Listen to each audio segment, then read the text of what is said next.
मंत्रों पर अविश्वास मत करो, नाम पर अविश्वास मत करो। तुम अनुष्ठान को जानते ही नहीं कैसे किया जाता है। एक कामना की पूर्ति, तुम विश्व की कामना की पूर्ति कर सकते हो, विश्व की कामना की पूर्ति। बोले आप क्यों नहीं कर लेते? क्योंकि हम विश्वात्मा की कामना किए हुए हैं, हम विश्व की नहीं। हम जिस बात की कामना किए हुए हैं उसके लिए विश्व का विस्मरण करना है। मन मन की रुचि जान नेह विधि अनुसरें। हम प्रियालाल की मन की बात जानकर उनकी सेवा में रत होना चाहते हैं। नहीं, नाम और मंत्र में इतनी ताकत है, आप उसको समझ नहीं पाए।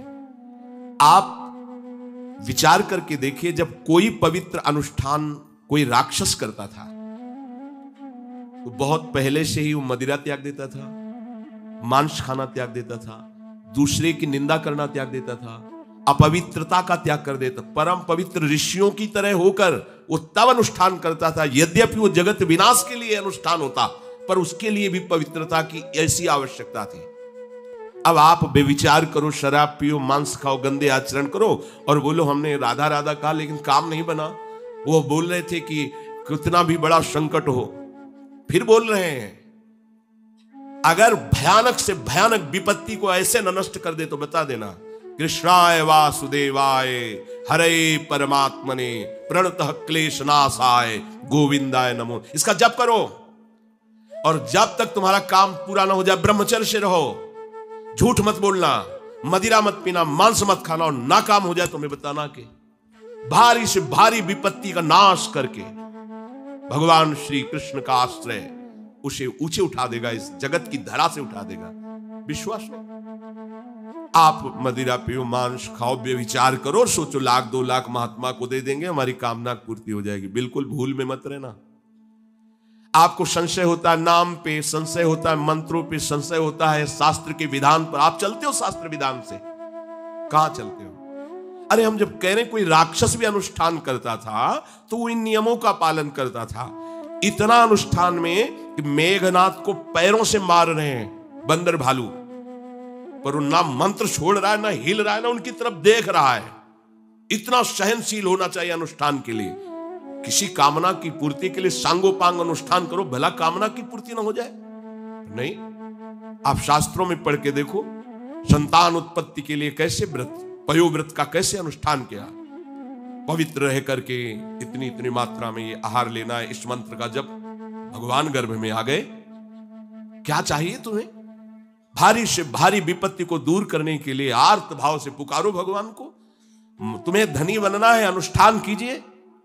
हम कह रहे किसी विशेष मंत्र आदि की तरफ ना बढ़िए, बोलिए राधा राधा। क्या चाहिए आपको? कृष्ण कृष्ण बोलिए। सब मंत्रों का सार है नाम में, आप बोलिए तो नाम। पवित्र होइए, गंदे आचरण छोड़िए। क्या चाहिए आपको? भगवान का नाम जहां गूंजता है वहां ऐश्वर्य अपने आप चरणों में लौटता है।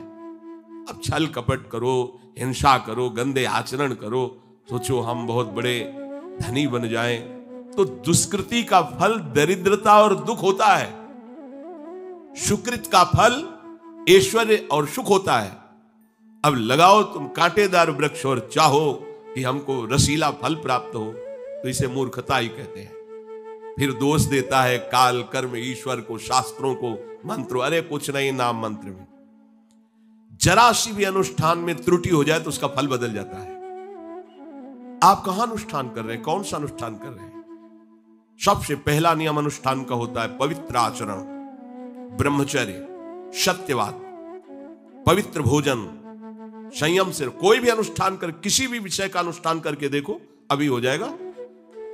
ये तो हमसे नहीं होगा, तो फिर आप बड़ी बड़ी कामनाएं करते हो, हवा में कामनाएं पूर्ण हो जाएंगी। किसी की भी किसी का भी महाबली या तेजस्वी पुत्र पैदा हुआ, उसको देखो कैसे रहा है, उसके माता पिता कैसे आचरण किए हैं। 10,000 वर्ष तक भगवान श्री हरि में मन लगाकर निरंतर मंत्र जपने पर कश्यप और विंता जी ने भगवान गरुण जी को प्रकट किया। भगवान गरुण जी श्री हरि के वाहन, प्रथम पुत्र अरुण जी जो सूर्य के सामने बैठे हुए हैं, सारथी बने 10,000 वर्ष। करदम जी भारी तपस्या करके पत्नी प्राप्त कर रहे हैं, तो भगवान स्वयं कपिल देव जी के रूप में अवतार ले रहे हैं। बिना भजन के, बिना पवित्रता के, बस कामनाओं की पूर्ति, हवा में कामनाओं की पूर्ति हो जाएगी। मनमानी आचरण, कुछ निम्न